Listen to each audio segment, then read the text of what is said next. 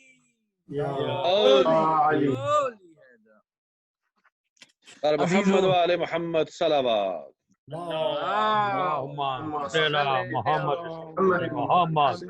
عزیزو، یہ مجلس جناب سکینہ کی مناسبت سے منعقد کی گئی. عزیزو، کربلا کے اندر 3 طرح کی فوجیں تھیں. ایک فوج یزید تھی جس کے پاس رسد بھی موجود تھا، خوراک بھی موجود تھی، اسلحے جنگی بھی موجود تھے. اگر مہینہ بھی کوئی چیز نہ آئے تو یہ اپنے کاموں کو ادارہ کر سکتے تھے. اس فوج کا مقصد یہ تھا کہ اسلام کو نیست و نابود کر دیں اور اپنے آباء و اجداد کا دین کو رائج کر دیں، کفار اور قریش کو پھر سے اس دنیا کے اوپر مسلط کر دیں. اسی لیے تو جب سر حسین درباری یزید کے اندر گیا تھا تو یزید نے سر حسین پر چھڑی مارتے ہوئے کہا کہ اے کاش کے بدری والے صحابہ، اے کاش کے جنگ بدر کے اندر جو میرے آبا و اجداد قتل ہوئے تھے وہ آج زندہ ہوتے تو اس یزید کے کارناموں کو دیکھتے اور وہ کتنا خوش ہوتے. لہٰذا یزید کی خواہش یہ تھی کہ میں اپنے آبا و اجداد کے دین کو رائج کر دوں، اسلام کو دنیا سے مٹا دوں. دوسرا جو قافلہ تھا وہ قافلہ حسینی تھا جس کی خواہش یہ تھی کہ سر کٹے تو کٹ جائیں، لاشیں پامال ہوں تو ہو جائیں، گودیا اجڑیں تو اجڑ جائیں، ہم شہید ہوتے ہیں تو ہو جائیں، ہمیں اسیر بنا لیا جائے تو ہو جائیں، لیکن ہمارا مقصد یہ ہوگا کہ ہم اپنے نانا محمد مصطفیٰ کے دین کو بچا لیں. ان کے کیفیت یہ تھی کہ اگر تلوار تھی تو زرہ موجود نہیں تھی، اگر نیزہ تھا تو تلوار موجود نہیں تھی، اگر سامان رسد اتنا کم تھا کہ 3 دن کے بھوکے پیاسے تھے، لیکن مقصد یہ تھا کہ چاہے ہم مر جائیں، چاہے ہم شہید ہو جائیں، چاہے ہمیں ذبح کر دیا جائے، چاہے ہماری گودیاں اجاڑ دی جائیں، لیکن محمد مصطفیٰ کے دین کو بچا کر رہیں گے. تیسرا جو قافلہ کربلا کے اندر موجود تھا وہ سپاہ زینب تھی جس کی تعداد 60 تھی.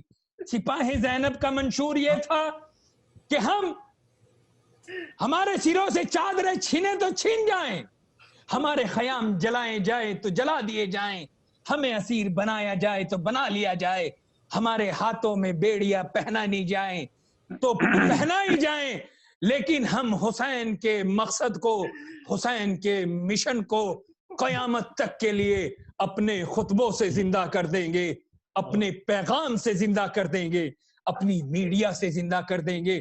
عشر عاشورائی سپاہ یزید اور سپاہ حسین آمنا سامنا ہوا، لیکن اس کے بعد جب 11ویں محرم آئی تو سپاہ زینب کا جہاد شروع ہو گیا.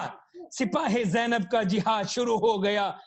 وہ کس طرح سے جہاد ہوا کہ نیزے کے اوپر آگے آگے سر حسین چلتا تھا، پیچھے عباس کا سر تھا، اس کے پیچھے اسیر تھے، اس کے پیچھے اسیر تھے. زینب تھی. عزیزوں روایت یہ لکھتی ہے کہ جیسی جیسی یہ قافلہ کربلا سے کوفہ اور کوفہ سے شام چلا، سر حسین سے حسین کی نگاہ بہن زینب کے اوپر تھی. کہیں ایسا نہ ہو کہ میری بہن ہجوم اشقیاء کے اندر گھبرا جائے، کہیں ایسا نہ ہو کہ جب بچے سفر کے درمیان میں مر جائیں تو کہیں ایسا نہ ہو میری بہنیں گھبرا جائیں. لہذا سر حسین آگے آگے چلتا تھا، لیکن نگاہ جناب زینب کے آنکھوں کے اوپر رہا کرتی تھی. زینب کربلا سے کوفہ اور کوفہ سے شام پہنچی. جب تک زینب کربلا سے کوفہ اور کوفہ سے شام پہنچی تو حسین کی نگاہ اپنی بہنوں کے اوپر تھی، اپنی ازواج کے اوپر تھی. لیکن جب شام کے اندر یہ قافلہ پہنچا اور شام میں منادی کر دی گئی کہ یزید کے باغی آئے ہیں، یزید کے باغی آئے ہیں، لہذا دربار کو سجایا جائے. عزیزو اگر میرے گھر پر دعوت ہوگی، اگر میں کسی کی دعوت کرنا چاہوں تو میری دعوت کے اندر علماء زیادہ ہوں گے. اگر کوئی ڈاکٹر اپنے یہاں دعوت کرے تو اس کے یہاں ڈاکٹر زیادہ ہوں گے. اگر کوئی پروفیسر اپنے یہاں دعوت کرے اس کے یہاں پروفیسر زیادہ ہوں گے. اگر کوئی مزدور دعوت کرے تو اس کے یہاں مزدور زیادہ ہوں گے. لہٰذا یزید نے جب دربار کو سجایا تو یزید ایک شراب پینے والا انسان تھا، ایک فاسق و فاجر انسان تھا. لہٰذا جب اس نے اپنا دربار سجایا تو آپ ہی سوچئے کہ اس دربار میں کتنے لعین اور پست لوگ ہوں گے. کوئی ادھر شراب پی رہا تھا، کوئی ادھر شراب پی رہا تھا، کوئی شراب میں ادھر بہکا ہوا تھا، کوئی شراب میں ادھر بہکا ہوا تھا، کوئی شراب سے ادھر بہکا ہوا تھا. اور آپ یہ دیکھیے کہ بیچ سے جناب زینب کو اور اہل حرم کو گزارا گیا. جب اہل حرم کو گزارا گیا کوئی اوپر سے پتھر مارتا تھا، کوئی ادھر سے گرم پانی پھینکتا تھا، کوئی صدقے کی کھجوریں پھینکتا تھا. جب حسین نے اپنی بہنوں کا یہ منظر دیکھا حسین تڑپ گئے، حسین تڑپ گئے. حسین نے اپنی آنکھوں کو بند کر لیا. ایک مرتبہ زینب نے کہا اے بھیا تم قاسم کا لاشا لائے، بہن دیکھتی رہی. تم محمد کا لاشا لائے، بہن دیکھتی رہی. تم اصغر کا لاشا لائے، بہن دیکھتی رہی. لیکن بھیا میں تمام مرحلوں میں آپ کے اوپر نگاہ کرتی رہی. اے بھیا آج زینب کا جہاد تو دیکھو، لیکن بھیا تمہاری اور میرے جہاد میں بہت بڑا فرق تھا. بھیا جب آپ جہاد کر رہے تھے آپ کے قافلے کے اندر عباس جیسا شجاع بھائی موجود تھا، علی اکبر جیسا بیٹا موجود تھا، قاسم جیسا بہادر موجود تھا، محمد جیسے لاڈلے موجود تھے. تمہارا مقابلہ مردوں کا مردوں کے ساتھ تھا. لیکن آج جب زینب جہاد کر رہی ہے تو سکینہ کا مقابلہ شمر سے ہے، رقیہ ام کلثوم کا مقابلہ ملعونوں سے ہے. بھیا جب آپ نے جہاد کیا تھا آپ کے اصحاب کے ہاتھ کھلے ہوئے تھے. آج زینب جہاد کر رہی ہے، ہاتھ میں رسن بندھی ہوئی ہے، ہاتھ میں رسن بندھی ہوئی ہے. لیکن بھیا یہ زینب آپ سے وعدہ کرتی ہے، یہ زینب آپ سے وعدہ کرتی ہے اگر یزید کی حکومت کو نہ مٹا دیا تو مجھے زینب بنت علی نہ کہنا، مجھے زینب بنت علی نہ کہنا. دربار کے اندر پہنچی، یزید نے سر حسین کو اپنی کرسی کے نیچے رکھا. شراب پی رہا تھا، شراب پیتا جاتا تھا. جو کانچے کے اندر تھوڑی سی شراب بچتی تھی حسین کے دہان پر ڈال دیتا تھا، حسین کے سر کے اوپر ڈال دیتا تھا. بچی نے جب یہ حالت دیکھی تو تڑپ گئی. باپ کے ساتھ یہ سلوک دیکھا نہ گیا. جیسے ہی یزید کی نگاہ سکینہ کے اوپر پڑی تو یزید نے دیکھا دیکھا کہ سکینہ کبھی پیروں کو اٹھاتی ہے، کبھی پیروں کو رکھتی ہے، ہاتھ اپنے چہرے کے اوپر رکھے ہوئے ہیں، کبھی چہرے پر ہاتھ رکھتی ہے، کبھی رسی پر ہاتھ رکھتی ہے۔ ایک مرتبہ یزید نے سکینہ سے کہا، اے سکینہ تم کبھی چہرے پر ہاتھ رکھتی ہو، کبھی رسی پر ہاتھ رکھتی ہو، یہ کیا وجہ ہے؟ سکینہ نے کہا، اے یزید ایک رسن ہے، 12 گلے ہیں، میں اپنی ماں بہنوں کے سامنے سب سے چھوٹی ہوں، لہذا جب یہ سیدھی ہوتی ہے میرے گلے میں پھندا لگتا ہے، میں رسی کو پکڑ لیتی ہوں، جب رسی ڈھیلی ہوتی ہے چہرے پر ہاتھ رکھ لیتی ہوں، کیونکہ میری ماں بہنوں کے بال لمبے ہیں، انہوں نے بالوں سے پردہ کیا ہوا ہے، میرے بال چھوٹے ہیں، لہذا میں ہاتھوں کو رکھ لیتی ہوں، میں ہاتھوں کو رکھ لیتی ہوں۔ یزید نے کہا، اے سکینہ میں نے سنا ہے تیرا بابا تجھ سے بہت محبت کرتا ہے، میں تو جب جانوں کہ تو دامن پھیلائے، تیرے بابا کا سر تیرے دامن میں چلا آئے۔ ایک مرتبہ سکینہ نے دامن پھیلایا، اے بابا یزید ہماری محبت کا امتحان لے رہا ہے، بابا سکینہ کے دامن میں آئی ہے، سر حسین چلا سکینہ کے دامن میں آ گیا، بچی لپٹ گئی۔ اے بابا آپ کے بعد بہت تعزیانے لگائے گئے، سروں سے چادریں چھین لی گئی، کانوں سے گوشوارے چھین لیے گئے۔ سیعلم الذین ظلموا ای منقلب ینقلبون۔ بار اللہ ہماری اس قلیل سی عبادت کو قبول فرما، ہمارے گناہ کبیرہ و صغیرہ کو معاف فرما، ہماری علمی فکری روحی اقتصادی ازدواجی جس طرح کی مشکلات دور فرما، ہمارے امام زمانہ کے ظہور میں تاجیل فرما، ہمیں ان کے انصار میں شمار فرما۔ بار الہ اس مجلس کے صدقے میں جن لوگوں کے لیے مجلس کی گئی اور جن لوگوں نے اس مجلس میں شرکت کیا اور دنیا جہان میں جہاں جہاں پر بھی جو ہے تشیع اور مسلمان موجود ہیں، بار الہ انہیں جو ہے ان کی حفاظت فرما، اور جو لوگ مرحوم ہو چکے ہیں اور جن کے لیے مجالس منعقد کی گئی ہے یا جو لوگ مجلس کو سن رہے ہیں، ان کے والدین کی، ان کے مرحومین کی، جو ان کے آباء و اجداد میں مرحومین گزرے ہیں، بار الہ کربلا والوں کے صدقے میں ان کی قبروں کو منور فرما، اور ان کے جوار ائمہ معصومین علیہم الصلوۃ والسلام میں جگہ فرما۔ ربنا تقبل منا اللہم صلی اللہ محمد وعلی محمد۔ میں نوحے کے لیے گزارش کروں گا قبلہ جناب کامران مہدی صاحب سے مائک پہ تشریف لائیں۔ سکینہ ہم نہیں ہوں گے یہ کہتے تھے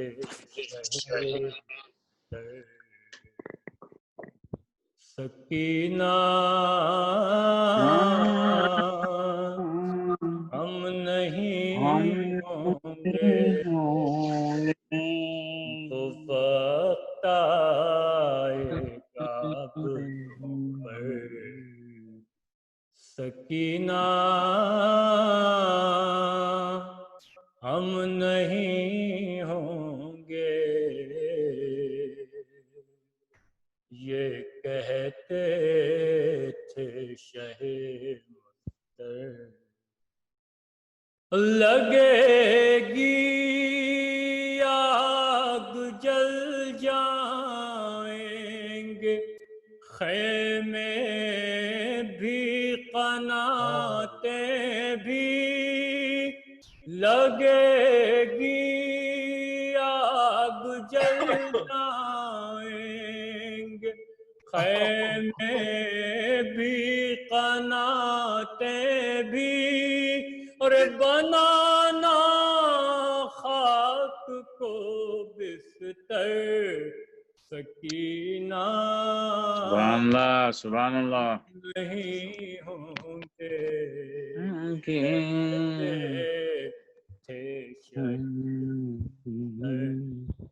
سکینہ ہم نہیں ہوں گے لہو کانوں سے برسے گا تماچے رخ پہ برسیں گے لہو کانوں سے برسے گا تماچے رخ پہ برسیں گے اور پھر آئی جاؤ گی در در سکینہ ہم نہیں ہوں گے یہ کہتے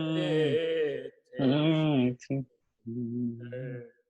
جو باد عصر بیٹی تیرے دامن میں لگی ہوگی جو باد عصر بیٹی تیرے دامن میں لگی ہوگی بجھے گی آگ وہ کیوں کر سکینہ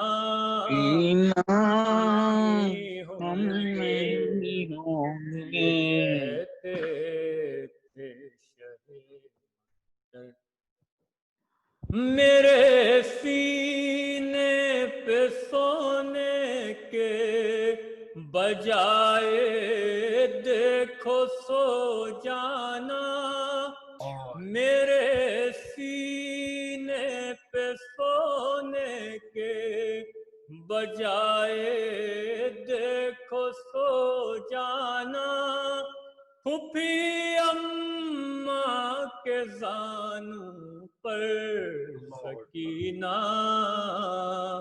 ہم نہیں ہوں گے یہ کہتے تھے شہید تمہاری ماں پھوپھی بہنوں کے سر سے آہ چھینے گا کوئی مقنا کوئی چادر سکینہ ہم نہیں ہوں گے یہ کہتے تھے شہید اور کہیں ناقے سے گر جاؤ گی رستے میں تو گودی میں کہیں ناقے سے گر جاؤ گی رستے میں تو گودی میں اٹھا لے گی میری مادر سکینہ ہم نہیں ہوں گے یہ کہتے تھے شہید مستر سکینہ ہم نہیں ہوں گے یہ کہتے تھے شہید سبحان اللہ جزاکم اللہ طیب اللہم صلی علی محمد وآل محمد جزاک اللہ کامل مہدی صاحب بہت خوب میں زیارت و دعا کے لیے درخواست کروں گا قبلہ امتیاز عابدی صاحب بسم اللہ الرحمن الرحیم السلام علیکم یا نبی اللہ السلام علیکم یا حبیب اللہ السلام علیکم یا صفات اللہ السلام علیکم یا امین اللہ السلام علیکم یا محمد ابن عبداللہ السلام علیکم ورحمۃ اللہ وبرکاتہ السلام علیکم یا ابا عبداللہ السلام علیکم یا ابن رسول اللہ السلام علیکم یا ابن امیر المومنین و ابن سید الوسیم السلام علیکم ابن فاطمۃ الزہراء سید النساء عالمین السلام علیکم ابن فاطمۃ الزہراء سید النساء عالمین السلام علیکم ابن جدک و ابیک ولا امک و اخیک ولا نسیت المعصومین من نبیک المستشدین ما كلتني كنت معكم ففوز فوزا عظيما. السلام عليك يا مولاي ابن مولا، السلام عليك يا غريب الغرباء والفقراء، السلام عليك يا سلطان يا أبو الحسن يا علي بن موسى رضا. السلام عليكم ورحمة الله وبركاته. السلام عليك يا صاحب العصر والزمان، ألمان ألمان ألمان فتنة الزمان. السلام عليك يا خليفة الرحمن، السلام عليك يا شريكة القرآن، السلام عليك يا إمام إنس والجان. أجل الله تعالى فرجك، سهل الله تعالى مخرجك وظهورك. السلام عليكم ورحمة الله وبركاته. اللهم صل على محمد. بسم الله الرحمن الرحيم. اللهم كن وليك الحجة لابن الحسن صلواتك عليه وعلى آبائه في هذه الساعة وفي كل ساعة وليا وحافظا وقائدا وناصرا ودليلا وعينا حتى تسكنه أرزقا طوعا وتمتع فيها طويلا برحمتك يا أرحم الراحمين. اللهم صل اللهم صل على محمد محمد. اللهم صل على محمد وعلى محمد. میں آخر میں ڈاکٹر قبلہ سید حسن اختر صاحب سے گزارش کروں گا کہ وہ اگر کوئی بات کہنا چاہیں، کچھ ایڈ کرنا چاہیں تو پلیز مائک حاضر ہے. پروفیسر ڈاکٹر سید حسن اختر صاحب. پہلے تو میں تردید کر دوں کہ میں قبلہ نہیں ہوں معاذ اللہ. میرے لیے آپ قبلہ ہی ہیں حضور. تو میں سب سے پہلے حجت الاسلام مولانا سید اسد علی عابدی صاحب کا شکر گزار ہوں کہ انہوں نے ہماری دعوت قبول فرمائی اور ہمیں بہت عمدہ اچھی ہدایتیں عطا فرمائی. اللہ ہم سب کو اس پہ عمل کرنے کی توفیق عطا فرمائے. اور پھر میں حسن جعفری صاحب کا شکر گزار ہوں جنہوں نے اس پروگرام کو آرگنائز کیا اور سیٹ اپ کیا ہے. ماشاء اللہ یہ نیو جرسی میں رہتے ہیں، جن لوگوں کو نہیں معلوم نیو جرسی میں رہتے ہیں اور بہت اردو کی بہت خدمت کریں، بڑا کام کر رہے ہیں ماشاء اللہ. اللہ ان کی توفیقات میں اضافہ فرمائے. اور پھر جن لوگوں نے سلام پڑھا ہے پرویز سید صاحب نے، میرے والد صاحب کا سلام پڑھا ہے ڈاکٹر اختر احمد کا. ماشاء اللہ بہت ماشاء اللہ. اور جو نماز پڑھا ہے، زیارت کی ہے، اللہ ان کی توفیقات میں اضافہ کریں. میں ان کا مشکور ہوں. اور اخیر میں ہم تمام رشتہ داروں کا، دوست احباب کا، مومن حضرات کا بھی شکر گزار ہوں کہ انہوں نے زحمت کی اور اس میں شریک ہوئے. لوگ لندن سے، ہندوستان سے، ویسٹ کوسٹ سے، ہر جگہ سے اس میں شامل تھے. تو اللہ ان کو اجر عطا فرمائے. اور ان کی دعائیں کی ہیں مرحومین کے لیے اور اپنے مرحوم کے لیے اور میرے مرحوم کے لیے، ہمارے مرحوم کے لیے. اللہ دعاؤں کو قبول فرمائے. الہی آمین. اس کا الہی آمین. والسلام. اللہم صلی علی محمد وعلی محمد. بہت شکریہ ڈاکٹر صاحب. میں تمام حاضرین مجلس کا، حاضرین محفل کا شکر ہوں کہ آپ نے اپنے وقت میں سے وقت نکالا اور آج کے پروگرام میں شرکت کی. اور میں اس کے علاوہ جو ہے وہ خصوصی طور پہ ڈاکٹر صاحب جعفری صاحب کا جو ہے وہ شکریہ ادا کروں گا کہ وہ ہمیں موقع عنایت فرماتے ہیں کہ ہم ان ایام میں جو ہے وہ مولا کو پرسہ دے سکیں. آپ کو پتہ ہے کہ ہر جمعے کی شب کو ہمارے تمام ہفتے کی کارگزاری جو ہے اس کا دفتر ہمارے وقت کے امام کے سامنے پیش کیا جاتا ہے. اور اس دفتر میں جب ہمارا نام سوگواران حسین کی فہرست میں ہمارے امام کے سامنے جاتا ہے تو ان کے دل کو ٹھنڈک پہنچتی ہے. اور یہ پلیٹ فارم کے ذریعے ڈاکٹر صاحب ہمیں یہ والا ایک انتہائی اہم موقع فراہم کرتے ہیں اس مناسبت سے کہ ہم بھی اپنے اس تمام دنیاوی امور میں اپنے اس گناہوں والی زندگی میں سے یہ وقت نکال کے اس تمام کاموں کے باوجود کسی بھی طرح اس دفتر کی اس فہرست میں شامل ہو جاتے ہیں کہ جو ہمارے امام کو دیکھنا پسند ہے. جزاک اللہ. اجازت چاہوں گا آپ سب سے. اگلے ہفتے انشاءاللہ جو ہمارے پروگرام ہوں گے وہ 3 دن، کیونکہ جمعرات کو 40 بھی ہے، تو لہٰذا 40 کے حوالے سے شب جمعہ کو بھی انشاءاللہ مجلس کا انعقاد ہوگا، اور باقی جمعہ اور ہفتہ کو جیسے ہمارے پروگرام چل رہے ہیں. باقی تفصیلات جو ہے اس کا فلائر ڈاکٹر صاحب انشاءاللہ تعالیٰ گروپ میں بھی ڈال دیں گے. آپ تمام حاضرین کا بہت شکریہ. سلامت رہے، شاد رہے، آباد رہے. ایک صلوات کے ساتھ آج کی مجلس کا اختتام کرتے ہیں.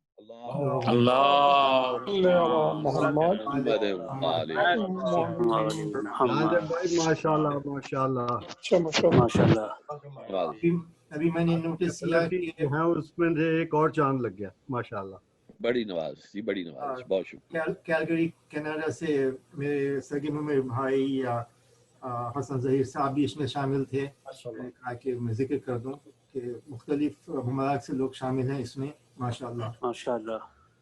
اللہ سب کی شرکت کو قبول فرمائیں جی. اللہ تعالیٰ سب کو آمین. اور میں مشکور ہوں ہمارے دوست مصدق صاحب کا بھی بہت بہت شکریہ آپ سب کا. ہماری اس مجلس میں بہت اچھا، کافی اچھی مجلس بھی ہوئی ہے. بہت سب نے مل کے اس میں کیا. بہت بہت مشکور ہوں آپ سب کا. جزاک اللہ. جزاک اللہ. میری طرف سے سب کو السلام علیکم ورحمۃ اللہ. دعا میں یاد رکھیے گا سب کو. بھائیوں خدا حافظ. خدا حافظ. خدا حافظ غزنفر بھائی. خدا حافظ میرے صاحب. تو میں اپنے والدین کا نام بھی دہرا دوں. ڈاکٹر سید اختر احمد اور مہر جہاں بیگم میرے والدین مرحوم ہیں، اور میری وائف ملک تاج کے جو والدین ہیں عباس علی خان صاحب، ختیجہ علی خان صاحبہ. تو اللہ ان کو اجر عظیم عطا فرمائے اس مجلس کے عوض میں، اور تمام ان کے اقربا کو مرحوم جو ہیں اللہ ان کو بھی نوازے انشاءاللہ. آمین. بے شک بہت بہت شکریہ آپ سب کا. بہت بہت شکریہ. اوکے. خدا حافظ. شب بخیر. السلام علیکم.